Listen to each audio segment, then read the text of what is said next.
여러분 안녕하십니까. 경제현장 오늘 시작합니다. 주식시장의 해묵은 논란, 바로 공매도를 둘러싼 것인데요. 정부가 최근 불법 공매도 처벌 강화와 제도 보완 대책을 내놓았죠. 일각에서는 공매도를 다시 금지시켜야 한다는 주장도 여전한데요. 본질적 처방은 무엇일까요? 공매도를 둘러싼 논란과 쟁점 자세히 짚어보겠습니다. 유튜브 실시간 댓글 의견 주시면 토론에 반영합니다. 경제현장 오늘입니다. 두 분의 전문가 모셨습니다.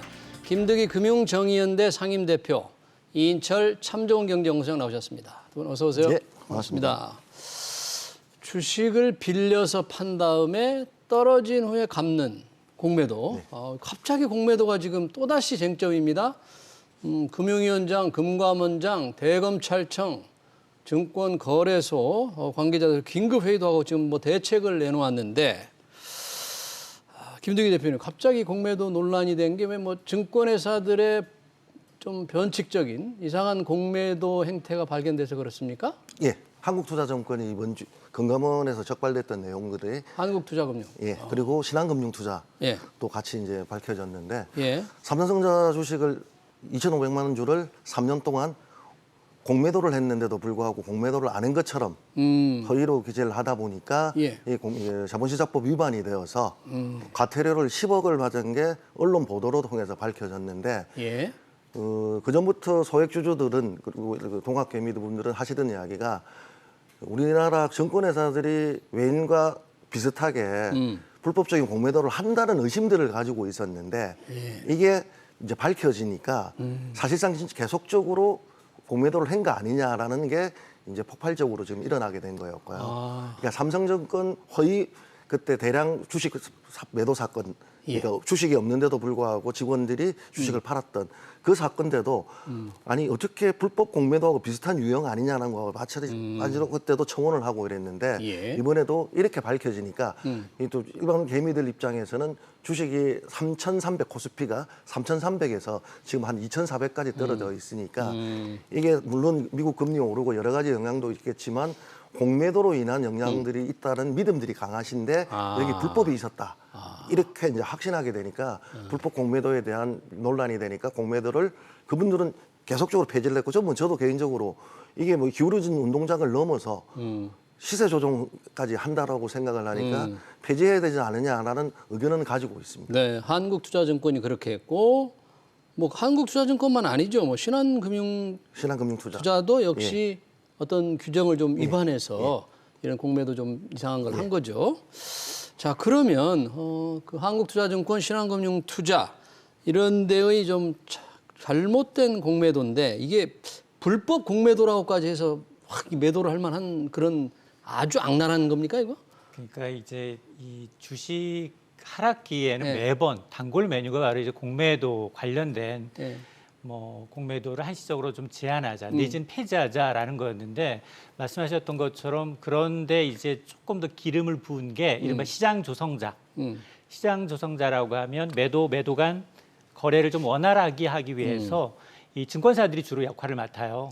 호가를 좀 촘촘하게 해서 이제 이 원활한 거래를 유도하기 위해서 알려지는데 뒤늦게 앞서 얘기했던 증권사들이 좀 불법 이 공매도 위반으로 해서 제재받은 사실이 드러나니까 뒤늦게 이제 증폭되는 양상인데 뭐 증권사들은 이래요. 단순 직원들의 실수였다. 기입을 잘못했다든가 아니면 이제 업팅 룰이라고 있어요. 이런 시장 조성자들은 매도 호가보다도 종전 매도 호가보다는 한 단계 높은 이제 매도를 내야 되는데 공매도 가격을 그렇습니다. 그 낮추지 이하로 못하게. 그렇습니다. 그 이하로 했던 것들이 나타나서 뭐 물론 뭐 이거 불법이냐 아니냐는 법원에서 판단할 문제겠지만 적어도 과태료를 부과받았다라는 사실만큼은 분명하기 때문에 이 때문에 이제 논란이 더 증폭되는 거고 여기에다가 이제 뭐 최연소 금융감독 당국의 뭐 부장검사 출신의 금융감독 원장, 금융위원장 여기에다가 이제 대통령까지 나서서 불법 공매도와의 전쟁을 또 선포를 하니까 여기에 이제 검찰까지 나서면서 공매도의 칼을 좀 빼드는 양상인데 과연 이게 소탐대실하는 게 아닌가? 왜냐하면 사실은 전체적으로 보면 공매도 가능한 종목은 전체 뭐 코스피, 코스닥 합쳐서 한 2,500여 개 종목 가운데 우리는 지금 한 350개 종목, 코스피 200과 코스닥 150 대형주에 좀 몰려 있거든요. 예. 그러니까 한 15% 남짓 되는 종목이 한정해서만 공매도가 허용이 되는데 제한적으로. 그렇습니다. 네. 그런데 이제 이게 너무 확대 해석해서 시장 조성자들의 잘못이 그리고 여기는 국내 증권사가 대다수고요. 물론 외국계 증권사도 일부 있습니다. 네. 그럼에도 불구하고 이 공매도 시장의 이제 빈도 비중을 보게 되면 외국인이 한 78, 90%, 나머지 대부분이 또 기관 투자가 개인은 1% 미만이다 보니 예. 이게 일그러지는 운동장이고 개인들의 어떤 이제 고열을 네. 외국인이나 기관이 또 챙긴다라는 인식이 있기 때문에 네. 또 한 번 이제 좀 불거지는 양상입니다. 그렇군요. 공매도 논란이 이제 점화되는 그런 얘기인데 저 시청자 댓글도 있는데 지금 한국투자증권 과태료 10억 매겼는데 그러니까 이 과태료가 조금 너무 적게 지금 처벌한 거다. 이런 불만이 많은 겁니까 이게? 그럼 네. 한투가 훨씬 더 많은 이익을 챙겼는데 너무 벌칙을 좀 약하게 했다 그런 건가요? 네, 사실 과태료라는 거는 교통범칙금, 딱지, 우리가 흔히들 이야기하는 아주 낮은 수준의 예. 기록도 남지 않는 거거든요. 한국투자증권이 작년에 올렸던 당기순이익 역대 최대라고 했는데 예. 거기에 비하면 10억은 뭐 세 발의 피라고 해야 될까요? 근데 요 잘못된 공매도 그러니까 관련된 거에 이런 대해서만 해야 것들인데 되겠죠. 예. 이게 지금 이제 착시 효과가 일어나는 게 2021년에 2020년 12월에 문재인 정부에서도 똑같이 발표를 합니다. 공매도에 대해서 제도 개선하고 강화하겠다. 이번 대책과 비슷하게? 예. 그러니까 다만 이제 좀 진일보한 건 나중에 설명을 드리겠는데 예. 그때도 모니터링 강화하고 징벌적 과징금을 내리겠다, 형사처벌하겠다. 실제 형사처벌이 가능하게끔 법 개정도 되었고요. 예. 그러다 보니까 왜 과태료로 끝나느냐라는 의문들을 가지는 거죠. 그러니까 한국투자증권에서는 직원의 단순 실수라고 이야기하는데 단순 실수. 공매도 표시를 안 했다 그런 거죠? 실제 3년간 예. 그만큼 건수를 많게 표시를 안 하는 게 저는 고의성도 있다고 보고요. 이 누적 반복이지 않습니까? 그러니까 단순 실수라 하면 한두 번에 일어나는 것들이 우리가 단순 실수라고 하는 거지 이게 누적돼서 장기간 반복적으로 일어났다는 것들은 고의성이 있다고 보는 게 합리적 예. 의심이라고 보고 있고요. 그러다 보니까 왜 과태료로 끝나느냐. 지난번에 징벌적 과징금을 한다고 해놓고 처벌 강화한다고 해놓고 그래서 저는 뭐 대통령이나 금감원장이 화들짝 놀래서 이 불길들이 안 그래도 좀 윤석열 대통령의 지지율이 떨어지고 있는데 네. 더군다나 이게 또 윤석열 대통령의 핵심 공약이었거든요. 경제 부분의 공약에 있어서 불법 공매도 엄벌하고 그다음에 처벌을 강화하겠다. 강화한다. 이렇게 이야기를 했고 예. 심지어 서킷 브레이크라고 해가지고 일정 기간 동안 주가가 하락을 한다면 물론 어떤 조건은 걸지는 않았지만 거기에 대해서 일정 정도 공매도를 제한하겠다라는 것까지 공약으로 들어가 있었는데 예. 뭐 그게 이번에 다시 국정과제도 들어가 있지만 한국투자증권이 터지고 나서 나오다 보니까 그 논란은 점화될 수밖에 없고 이게 소급 적용이 안 됐네요. 강화된 법이 적용이 안 저는 된 그렇게 거네요. 보여지죠. 2019년도에 그 전에 일어난 거니까. 전에 일어나니까 소급 적용이 될 수 없으니까 그래서 제가 아까 착시라고 말씀을 드렸는데 예. 그게 대통령은 엄벌을 이야기하고 금감원장과 검찰에서도 같이 발표를 하니까 마치 봐주기를 한 거 아니냐 이런 의심도 또 갈 수가 있는 거죠. 개미 투자자들은 그렇게 의심을 하겠네요. 그렇죠. 억울하고요. 한투가 3년간 공매도 표시를 하지 않아서 생긴 이익과 이번 과태료 보면 너무 불균형적이다. 그러니까 시장에 얼마나 영향을 줬냐 안 줬냐를 떠나서 이거는 이제 시장 교란 행위로 볼 수밖에 없거든요. 그리고 법 위반이죠, 사실은. 그러니까 과태료라도 솜방망이라도 과태료를 매길 수밖에 없는 게 이제 입장인 거고 금감원 예. 입장인 거고 또 하나의 불만은 뭐가 아니면 발표를 안 해요. 과태료가 됐든 뭐가 됐든 그 결과에 이런 위반 대해서? 사실에 대해서 과징금을 내겠다는 행위에 대해서는 어느 정권회사가 어떤 위반을 했다는 것에 대해서 발표를 했는데 이건 언론 보도에 따라서 이번에 금감원 자료 입수를 해서 발표를 한 논쟁이 되고 점화가 된 금감원은 왜 거거든요. 발표를 안 했을까요? 너무 경미하게 봤을까요? 아니요. 지금까지 다들 이 논란이 됐던 과태료는 언론 보도로 통해서 아니면 국회 자료로 통해서 발표가 되었지 예. 금감원이 발표한 적은 없는 걸로 기억하고 있고요. 그러다 보니까 이게 은행에 대한 리스크가 있기 때문에 예. 또 하나의 봐주기가 아니냐 뭐 이렇게 보고 있는 거죠. 봐주기 또는 짬짬이 뭐 이렇게 해도 의혹을 좀 갖네요. 그러면 이번 정부에서 지금 윤석열 정부에서 불법 공매도 긴급회의에서 또 처벌을 강화한다는 내용을 발표했잖아요. 이번에 그럼 발표된 내용은 어떤 겁니까? 어떻게 처벌을 그게 강화한다는 한 거예요? 세 가지 정도로 요약해 볼 수 있는데요.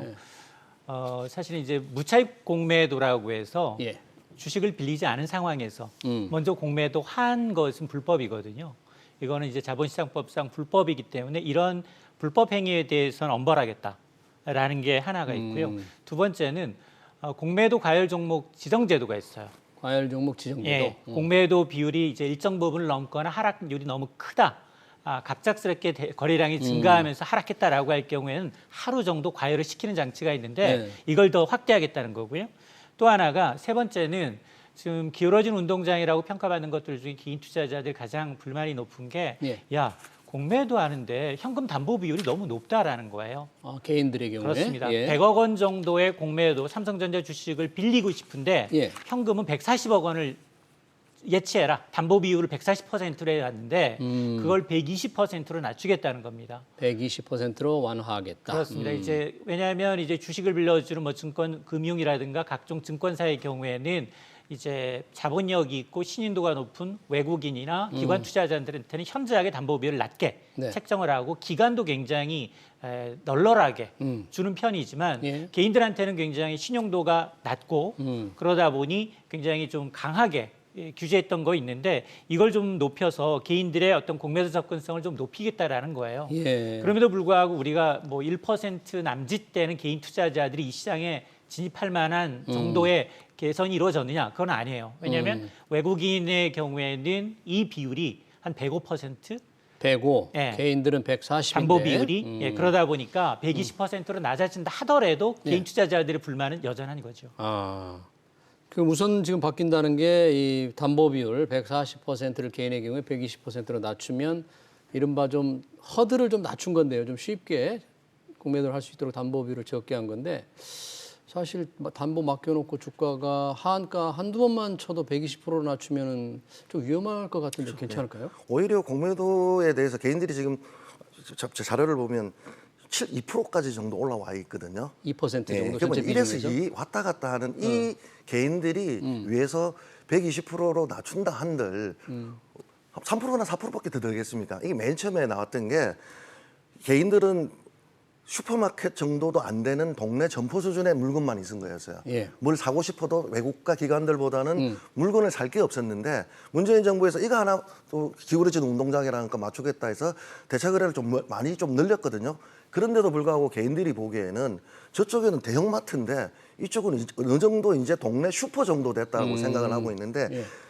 윤석열 정부에서도 담보 비율을 맞추는 거에 대해서 의미가 없다고 보는 거죠. 저는 어차피 공매도를 안 할 건데 주가가 떨어지는 거에 대한 불만을 개미들이 가지고 있는데 슈퍼 개미들만 할 수 있는 거거든요. 이게 또 담보 비율도 있고 보증금 그런 데 있어서 내가 어차피 참석하지 못하는 수많은 그런데 개미들 혜택을 주면 입장에서는 뭐하냐?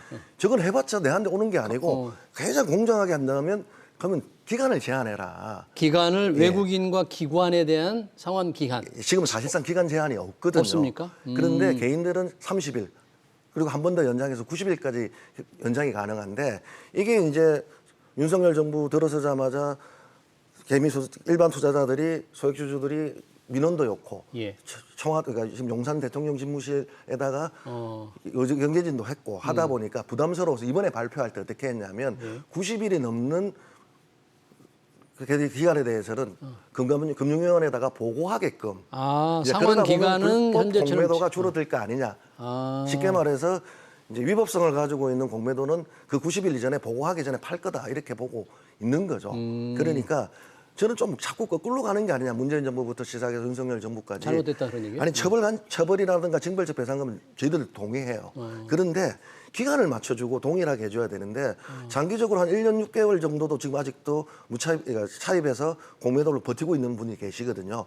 그러니까 코로나 때 3,300까지 올라갔지만 떨어졌을 때가 1,400까지 떨어졌댔거든요. 그럼 이 기간에 무조건 버텨내고 다시 2,400까지 오면 뭐라고 해야 됩니까? 버티기만 하면 한국 시장에서는 공매도에 대한 피해는 없다. 왜냐하면 담보 비율이 떨어지더라도 담보만 계속 정액하면 되니까 이런 의심을 가지기 때문에 일반 개미들 입장에서는 거래기간에 대한 동일성 아니면 거래기간에 대한 제한을 확실하게 둬서 90일인 이유 아니면 90일이 좀 적다면 뭐 120일 이유는 무조건 연장도 안 되고 팔게끔 해주는 게 낫지 않느냐라고 이제 호소하고 있는 거죠. 그 불만이 공매도를 폐지를 안 한다면 가장 크다. 개인들은 90일, 외국인과 기관은 지금 상환 기한 제한이 없는데 이거를 뭐 똑같이 하는 게 좋겠다. 대부분의 개미들 90%는요. 예. 공매도 시장들 안 들어가려고 하는 게 변동성이 너무 크기 때문에 위험하고 이렇기 때문에 그 제도에 있어서 개인과 기관의 형평성을 맞추다라는 게 아니었어요.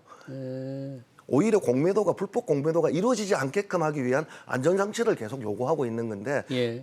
처벌에 관한 것들도 문재인 정부에서 2020년 12월에 발표했던 것들이었고 그대로요? 예, 그대로 해서 이제 기간만 수사를 주요 수사로 이제 잡아서 발표했기 때문에 조금씩 한 단계는 가고 있는데 많이 부족하다고 보고 있는 거죠. 예. 이인철 소장님 어떻게 보십니까? 뭐 외국인들의 담보, 개인들 낮추기에는 외국인들의 담보비를 오히려 좀 올려야 된다, 뭐 이런 반론도 좀 있는 것 같은데. 그러니까 사실은 예. 미국이나 일본은 똑같아요. 개인하고 외국인하고의 담보 비율이 담보 비율이 차이가 없어요. 아. 미국의 경우는 150%, 일본의 예. 경우는 130% 아. 정해져 있는데 우리만 유난히 개인만 개인들이 이 역차별. 그러니까 주장에 일리가 있어요. 그러니까 이제 담보 비율이며 그리고 이제 상환 기간. 상환 기간이며 예. 이 부분을 똑같이 한다 하더라도 사실 이건 기울어진 운동장이에요. 아, 똑같이 해도 똑같이 해도 왜냐하면 정보력에 의해서 자금력이 아무리 앞서서 이제 개인 투자자들 가운데 이 시장을 개방을 하고 그다음에 대주 대상자 이 빌려줄 수 있는 여러 이제 일본처럼 예. 일본이 거의 두 자릿수거든요. 네. 그래서 개인들한테 이 시장이 공매도 시장을 아무리 이제 기울어진 운동을 평평하게 한다 하더라도 과감하게 상승장을 맞추는 것도 어려운데 그렇죠. 하락장을 맞추는 건 더 어려워요. 네. 그러니까 이 시장은 이제 선뜻 나갈 수 있는 사람들이 정말 알짜 목돈을 갖고 있는 알짜 개미 외에는 없거든요. 그러다 보니 아마도 저는 개인적으로 이걸 뭐 폐지하자라는 쪽은 아닌 것 같아요. 왜냐하면 글로벌 트렌드가 글로벌 트렌드가 공매도 자체를 폐지하자? 자체를 폐지하는 국가는 없어요.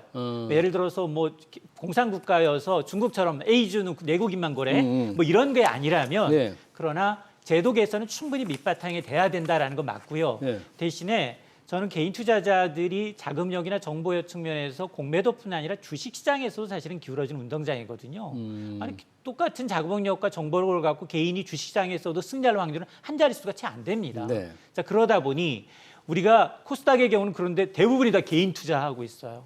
주식 하락할 때마다 핑계를 공매도로 두고 있어요. 그런데 실질적으로 보면 공매도가 중단됐다고 우리 과거에 한 3번 정도 중단된 적이 있는데 공매도와 주가 하락의 상관관계를 아무리 연구 분석해봐도 결과가 합리적인 결과가 직접적인 없어요. 관계가 없습니까? 우리 없어요. 코로나 때 금지했었잖아요. 코로나 때 금지를 해보니 네. 코로나 이후에 재개되는 동안 금지를 해봤더니 오히려 이제 종목으로 묶인 종목보다 묶이지 않은 종목의 하락폭이 더 커요.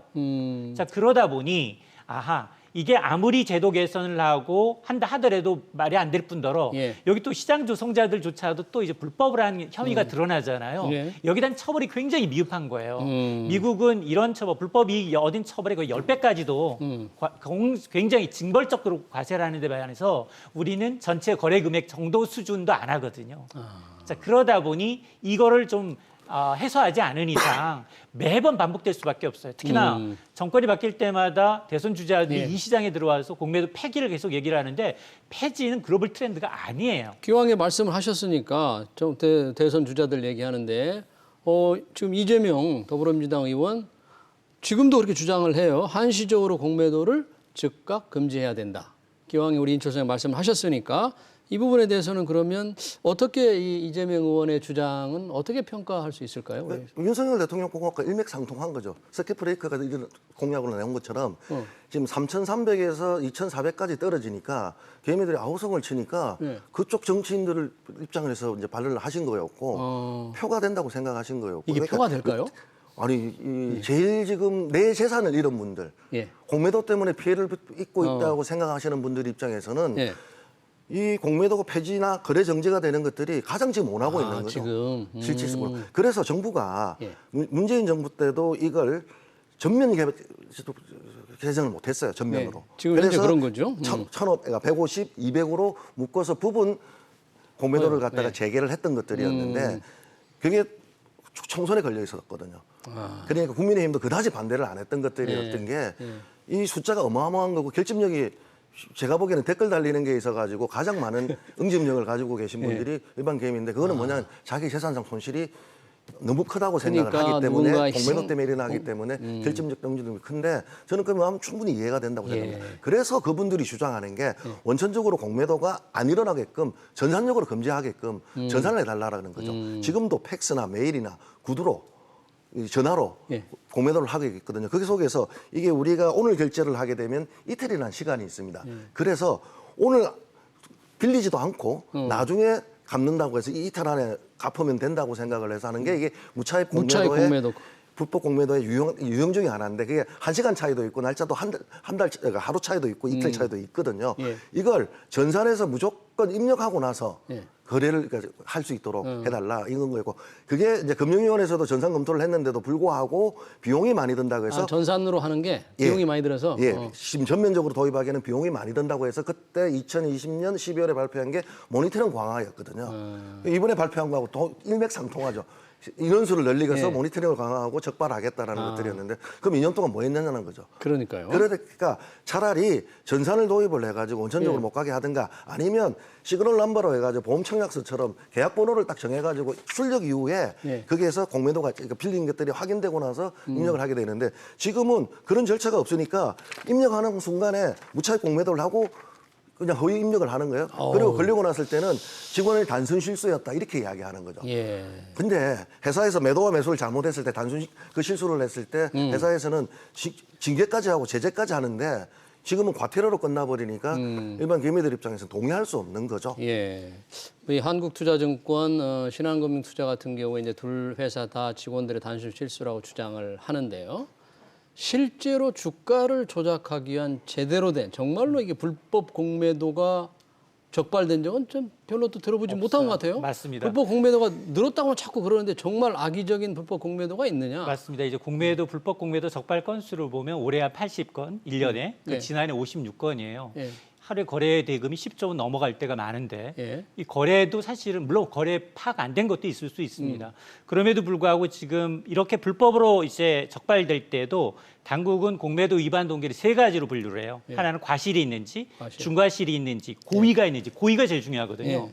이 고의가 부당이득을 취득할 목적인데 실제로 이 5년간 적발된 80여 건의 예. 위반 동기 가운데 고의는 한 자릿수가 채 안 돼요. 음. 자 그러다 보니까 이제 계속해서 예. 이제 이 공매도에 대해서 이제 찬반 논란이 있을 수밖에 없는데 문제는 이렇게 정치권까지 가서 해서 공매도를 금지했다가 해제했다가를 반복하게 되면 예. 신뢰가 떨어집니다. 다른 나라로부터? 맞습니다. 왜냐하면 지금 공매도는 장점이 분명히 있어요. 아, 그래요? 왜냐하면 이 주가 거품을 미리 걷어내는 효과가 분명히 있거든요. 그러니까 실적에 비해서 지나치게 과대 포장된 주가 기업을 합리적으로 되돌리는 효과가 있고 또 주식 하락기에는 오히려 누가 거래하지 않잖아요.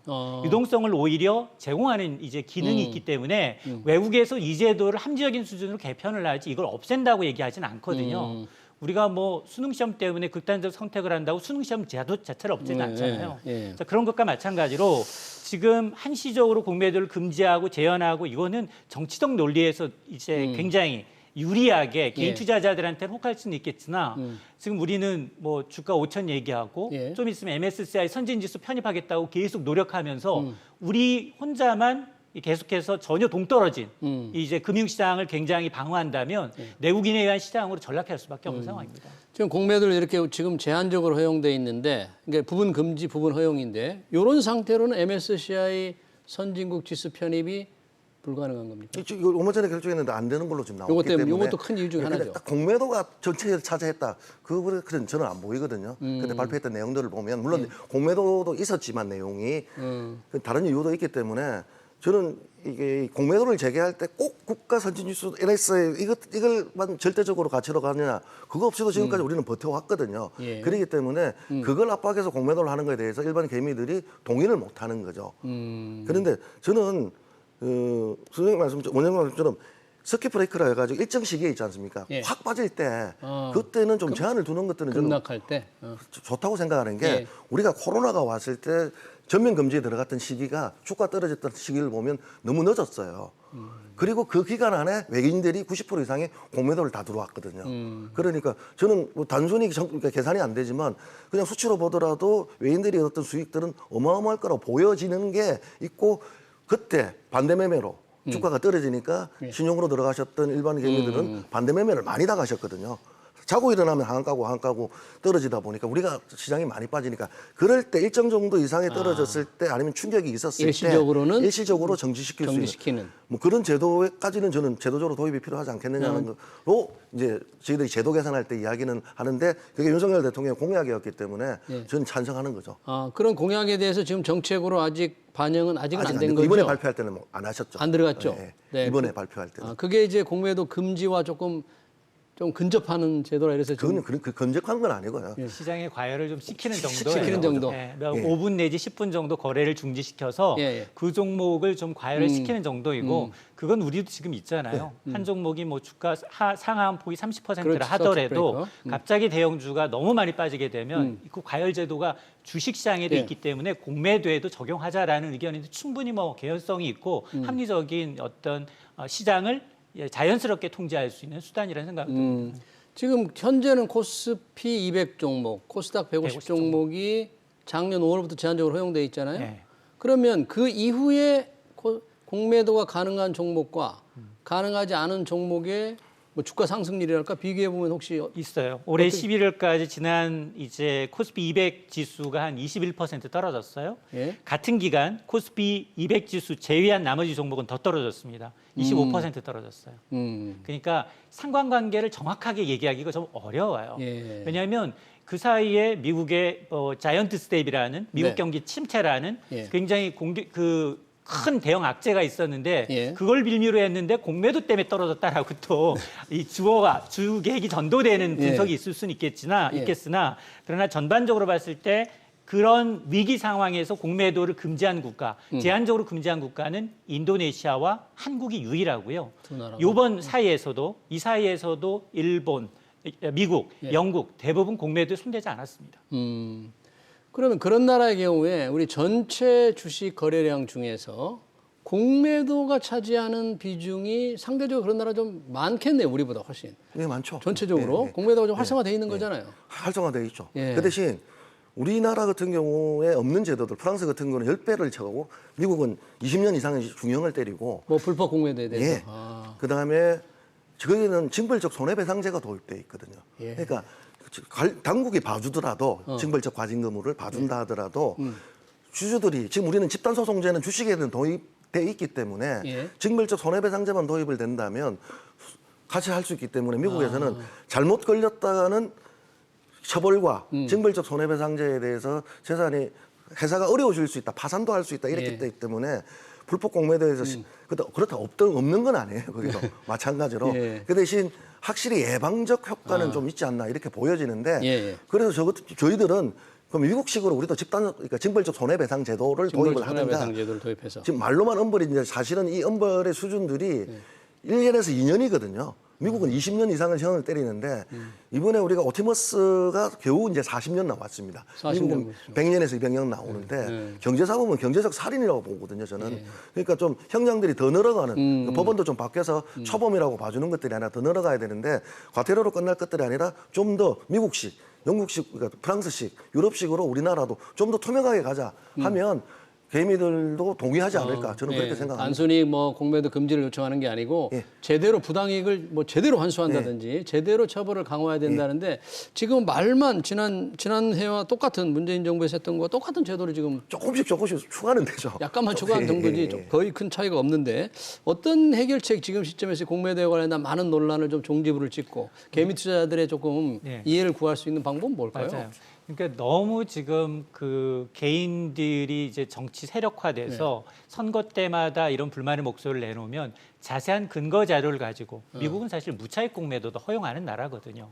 무차익 공매도까지 허용하네요. 그렇습니다. 그러니까 왜냐하면 이 서비스업이잖아요. 예. 서비스업의 부가가치는 그 시장의 자유화 같이 가요. 네. 그러다 보니까 우리가 글로벌화되어 있는 상황이고 우리가 대외 의존도가 높은 상황에서 우리만 방어적으로 필요할 때마다 한시적으로 제한하고 금지하고 이걸 하다 보면 신인도가 떨어질 뿐이에요. 네. 그러다 보니 정확한 설명이 필요해요. 지금 우리가 지금 개인 투자자들의 요구 가운데 앞서 지적하셨던 네. 이 불법 공매에 대한 제재 처벌 수위가 낮다? 네. 그럼 이걸 현실화하겠다. 예외 사항 없이 아까 얘기하면 엄벌해서 처하겠다라는 걸 본보기적인 저기가 나와야지 시장이 정화되는 기능이 분명히 있고요. 네. 또 하나는 공매도가 부정적 기능, 주가를 떨어뜨리는 기능이 아니라 이런 순기능도 있기 때문에 여기 존속할 수밖에 없는 이유가 있거든요. 그러니까 그거에 대한 보충 설명을 더 계속 해줘야 되는데, 야, 주가 떨어지면 공매도 너 때문 아니야? 이런 시각이 너무 팽배해 있으니까 공매도는 나쁜 거. 이런 이미지 자체에 대한 아주 이제 좋지 않은 이제 시그널이 있는 거고, 그걸 과연 얼마나 잘 설명해주고 이제 이해를 구해야 되는지. 또 하나는 저는 개인적으로 만일 하게 된다면 이 지금 개인들이 직접 투자하는 이 시장을 빨리 간접 투자와 장기 투자로 변환시키는 노력을 해야 돼요.